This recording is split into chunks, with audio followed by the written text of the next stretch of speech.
Week 4 is already here for fantasy football, and if you're struggling right now, sitting at 1-2, 0-3, stay to the very end of this video because I'm going to give you some advice to help you through this slump. But before we do so, we're going to go over, of course, the major injuries and how to prepare to make adjustments for these setbacks. So the first one begins with Michael Thomas out of the New Orleans Saints. It was already confirmed that he's going to be out for this upcoming game, and I naturally believe that Chris Olave obviously is going to get a slight upgrade, especially with a good matchup. Now, I know there's some concerns despite him being #1 in air yards and, of course, being #1 in deep targets and also being 13th in the NFL in targets overall. Winston may actually miss this game, which means that you might see the Red Rifle Andy Dalton be under center.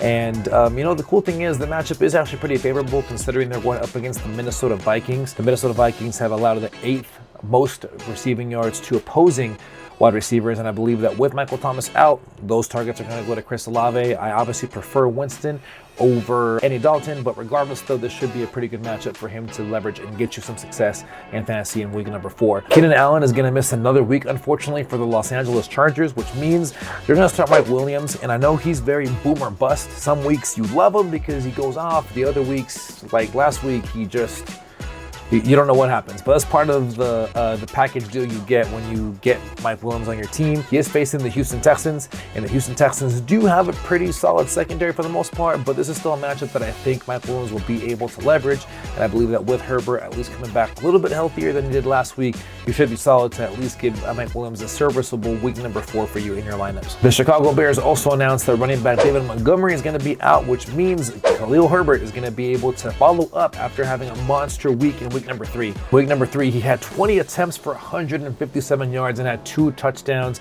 and he's also going up against the New York Giants, which is a juicy matchup, and here's why. The New York Giants have allowed the 5th most fantasy points to opposing running backs, and you know what? Here, another fun fact too, he's only rostered in about 77% of fantasy leagues, so if he's still sitting out there on the waiver wire, by all means pick him up before Sunday's matchup, considering that the matchup is going to be pretty good and the volume is going to be guaranteed as well with Montgomery out. After you go check to see if Khalil Herbert is gone, you're now going to have to make adjustments because in Detroit we have 2 big injuries, and it begins with DeAndre Swift and Amon-Ra St. Brown. Coach Dan Campbell confirmed that we may see Swift out for a couple weeks, which means you may have to rely on Jamal Williams, so see if he's available in your leagues, because what happens is with Swift out, Jamal Williams is bound to get a good amount of work. Through 4 weeks, Jamal Williams is already the running back touchdown leader with 4. He's #1 in red zone targets, and I expect this to still be the case, especially with Swift out and going up against the Seattle Seahawks. And for this matchup, I consider Jamal Williams as a solid RB2 for your lineups. And as we make adjustments for Swift, get ready to also make one for Amon-Ra St. Brown. And in this case, for the Detroit Lions, there really isn't much in their wide receiver room that makes you really confident. Of course, you have Reynolds and you also have DJ Chark. I would much rather prefer Josh Reynolds if you're in a pinch, but both of these guys are more so of a dart throw just in case you're in a deeper league. But for now, I'll pivot somewhere else if you have the option to. Okay, here's what we're gonna do now. Being that if you're struggling right now, if you're in a situation where you're 0-3, 1-2, and you're looking to just really make a huge splash in week number 4, here's the thing I'm gonna go over with you. I'm gonna give you some rapid fire, tough picks. And what I mean is that these are players that aren't necessarily the sexiest or the most well-known, but guys that I believe have a pretty high ceiling and players that I believe will have a pretty good bounce back game in week number 4 if they've had a pretty disappointing season thus far. The first one is going to be Rashad Penny, and I get he's in the middle of a 3-headed running back committee in Seattle, and the thing is he's going up against the Detroit Lions, and check these stats out. The Detroit Lions have allowed the most touchdowns as well as the most fantasy points to opposing running backs, and I believe it could be a solid RB2. You have Alvin Kamara, I get he's been disappointing. He's only averaged 7.5 fantasy points per game. He obviously costed you a pretty good amount of draft capital just to get him, but I believe that this week he has a potential matchup to really turn it around going up against the Minnesota Vikings, and here's why. The Minnesota Vikings have allowed the 6th most fantasy points to opposing running backs, which makes this a potential bounce back game for Alvin Kamara. And the next one is going to be wide receiver Isaiah McKenzie out of the Buffalo Bills. He was one of my favorite wide receivers going into the season. He had a pretty good week 1 with a touchdown, but he had a really solid one in week number 3. And the thing is, he's going up against the Baltimore Ravens, who have had a really struggling secondary. Baltimore has also allowed the most fantasy points to opposing wide receivers, making him a solid wide receiver 3, which means he'd be a pretty good flex play for you in week number 4. Someone I was really high on this upcoming season was wide receiver Elijah Moore out of the New York Jets. And the reason why I'm pretty high on him going into week 4 is because his quarterback Zach Wilson is back. So far into the season, Elijah Moore has been wide receiver 59, but I believe that this upcoming week he has the opportunity to turn that around. Thus far into the season, through 3 games, he's seen at least 5+ targets in each matchup. He's going up against the Pittsburgh Steelers, and here's why this is important. Pittsburgh gives up the 7th most fantasy points to opposing wide receivers, so you couple that with Zach Wilson coming back, plus a pretty good matchup, and the targets already being there, I expect a pretty solid week for Elijah Moore in week number 4. Now, the next one is a tight end I haven't really been big on all year, and that's going to be tight end Dawson Knox out of the Buffalo Bills. As I alluded to earlier, Baltimore has had a struggling secondary, and I know that Dawson Knox is very touchdown dependent, and I believe that with this matchup having the highest over-under, I believe that this actually sets Dawson Knox to be a favorable pick for you at the tight end position in week number 4. Now, with those picks out of the way, we're going to dive into the Sunday Night Football matchup with the Tampa Bay Buccaneers going up against the Kansas City Chiefs. When it comes to Tampa Bay, the 2 players you're not worried about are going to be Mike Evans as well as Leonard Fournette. Unfortunately, we can't say the same about Tom Brady, who's had a really slow start to the 2022 season. Brady has been hard to watch thus far. He's only had thrown for 1 touchdown, but I believe a lot of that is because of the depleted weapons he's had due to injury. Now, we heard that Chris Godwin as well as Julio Jones are potential game time decisions, so with those guys potentially back into the fold, I believe that this will be a good opportunity for Brady to turn the season around. Now, for Kansas City, you're not really worried about, of course, Mahomes, Travis Kelce, they're all solid, but I do believe that Juju Smith-Schuster has an opportunity to really solidify himself as a solid wide receiver going forward in fantasy football. I get that Juju had a dud in week number 2, but he had a pretty good showing in week 1 as well as last week in week number 3. In both of those games, he had 8 targets and also put up 11+ fantasy points, so I believe that with those kind of stats, that makes him a solid wide receiver 3, which means he'll be a good flex play for you in week number 4. Now, someone I'm really worried about is going to be Clyde Edwards-Helaire, and here's why. Well, number 1, he's going up against the Tampa Bay Buccaneers, who are a phenomenal run defense, and secondly, he's been putting up some really efficient numbers that aren't sustainable, and here's what I mean.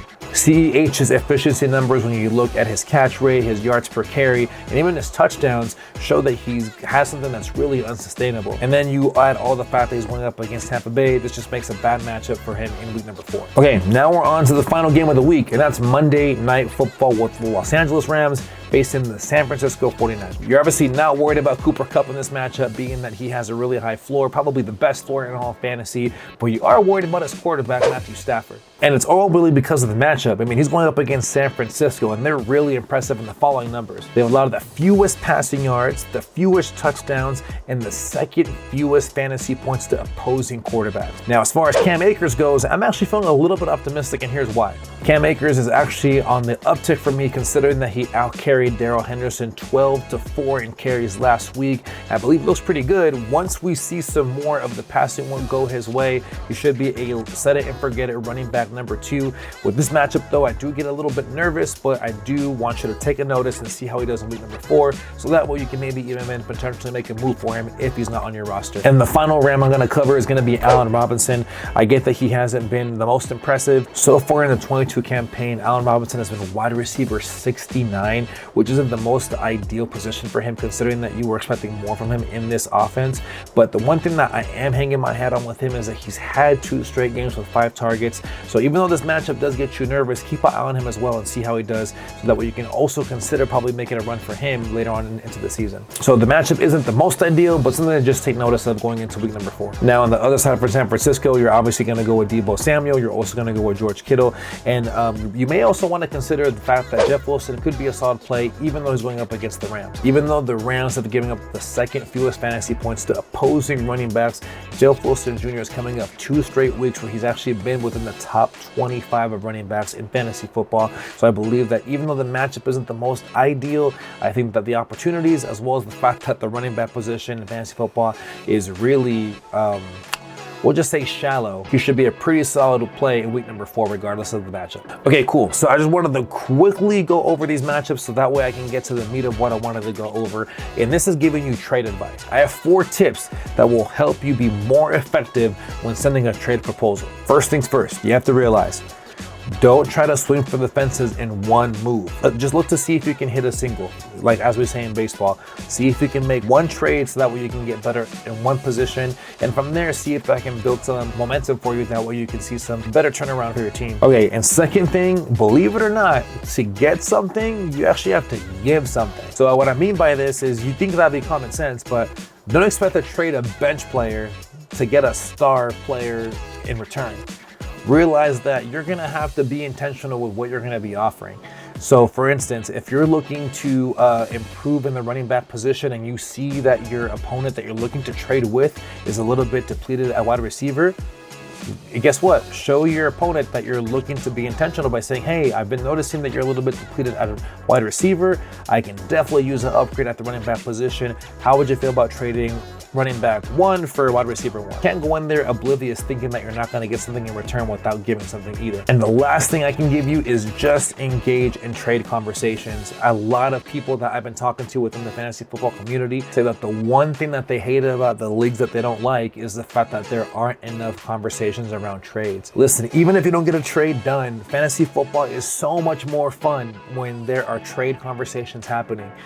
Even if a trade doesn't fall through, don't even take it personal. If for some reason you and your opponent can't come up to a consensus of what you guys want to do, at least you're engaging, at least you're making the league a lot more fun, and that's what actually makes it a better experience for those of us that play fantasy football. Regardless, I hope that this helped you out. If you have any questions pertaining to trade options, be sure to let me know. Also, I did start a Discord server, so if you're looking for more information on start sit options or any kind of general questions, be sure to join as well. I also have TikTok where I will go live every few days to be able to give you the opportunity to ask me any questions, and all that information will be found in the description below for you.